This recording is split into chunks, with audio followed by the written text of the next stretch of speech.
Prima la buona notizia, il Comune di Venezia chiude il 2019 con un avanzo positivo di 62 milioni di euro.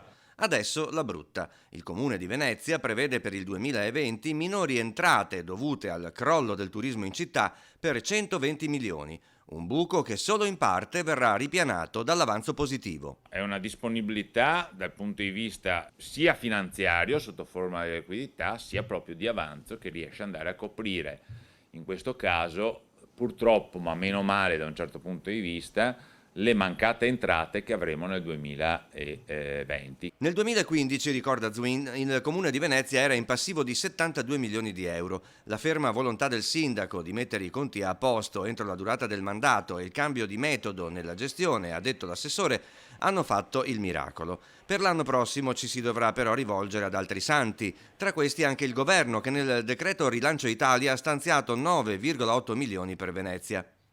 Capitolo tasse al cittadino. La COSAP, canone, occupazione e spazi pubblici, a parte i primi 2 mesi del 2020 è stata congelata fino a fine anno. Impossibile farlo con la Tari, spiega l'assessore, a meno che non ci aiuti di nuovo lo Stato. Io ho sempre detto lì ci vuole un intervento dello Stato, cioè una rata di Tari vale 20-22 milioni di euro.